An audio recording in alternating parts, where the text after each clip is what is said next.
Hi everyone, good morning. ఇది నా ఛానల్ని మొదటి వీడియో. ఈ ఛానల్లో వీడియో చూస్తున్న వాళ్ళందరికీ థ్యాంక్ యూ. ఇలాగే నా ఛానల్కి సపోర్ట్ చేయండి, సబ్స్క్రైబ్ కూడా చేసుకోండి నా ఛానల్కి. నేను తెల్లవారు లేచి ఇల్లంతా క్లీన్ చేసుకొని అవుట్ సైడ్ కూడా క్లీన్ చేసుకున్నాను. అవుట్ సైడ్ క్లీన్ చేసుకున్నాక ముక్కలకి వాటర్ వేసాను.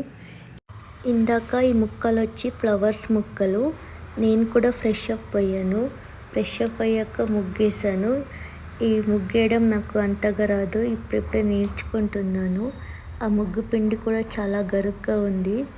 దేవుడి దగ్గర దీపం పెట్టి దేవుడికి మొక్కాను. తర్వాత టుడేస్ థాట్ రాశాను. నాకు ఇలాగ డైలీ థాట్ రాసుకోవడం అలవాటు ఉంది. ఇదొక మోటివేషన్ లాగా ఉంటుంది. మీకు కూడా ఇలాంటి అలవాటు ఉంటే మీరు కూడా కమెంట్ చేయండి. నెక్స్ట్ ఏం చేయాలని థింక్ చేసుకొని ఫిష్ ట్యాంక్ దగ్గర వచ్చి వీటికి ఫుడ్ వేసాను. ఇది మా ఇంటి ఫిష్. తర్వాత బ్రేక్ఫాస్ట్ కోసం ఈ రాగి రెసిపీ చేద్దామని ట్రై చేశాను. దీనికి ఒక బౌల్లో రాగి పిండి వేసుకొని చూపిస్తున్న వెజిటేబుల్స్ అన్నీ ఆ బౌల్లోకి యాడ్ చేసుకున్నాను. ఈ రెసిపీ ఏంటో మీకు తెలిస్తే కామెంట్లో చెప్పండి. సో దీనికి వాటర్ కూడా యాడ్ చేసుకొని బాగా మిక్స్ చేసుకున్నాను.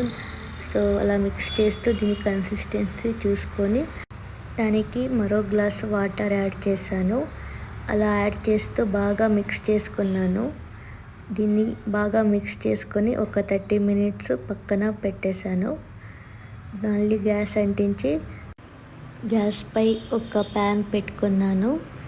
ఈ చిన్న ప్యాన్ పెట్టుకొని దానికి పీనట్స్ యాడ్ చేశాను.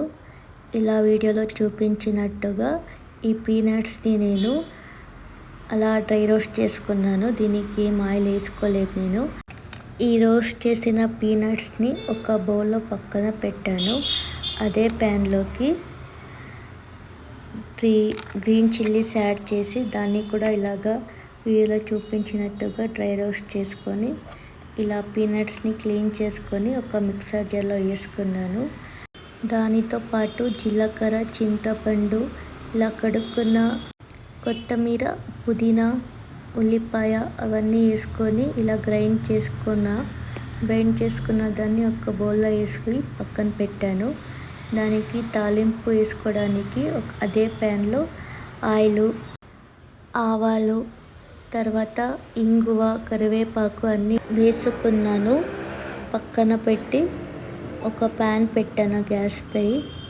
నెక్స్ట్ తాలింపుని చట్నీలోకి యాడ్ చేసి ఆ ప్యాన్కి వీడియోలో చూపించినట్టుగా చేసుకున్నాను.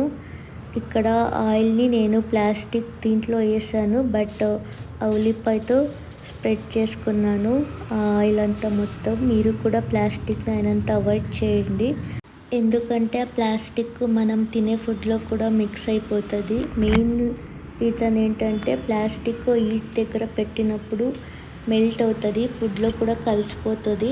సో అది తినడం వల్ల మన ఆరోగ్యంకి మంచిది కాదు. అందుకే ఇది యూస్ చేసినప్పుడు జాగ్రత్తగా యూస్ చేయండి. నెక్స్ట్ నేను లంచ్ కోసము కాజు రైస్ ప్రిపేర్ చేసుకున్నాను. బ్రేక్ఫాస్ట్, లంచ్ సక్సెస్ఫుల్గా అయ్యింది.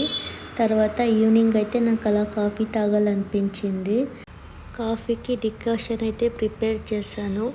సో మీలో ఎవరెవరికి కాఫీ అంటే ఇష్టము, టీ అంటే ఇష్టము కామెంట్లో చెప్పండి నాకు.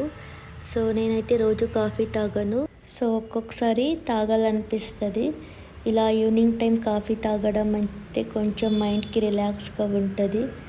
ఈ కాఫీతో పాటు నేను చాట్స్ కానీ లేదు బిస్కెట్ అయినా తీసుకుంటాను.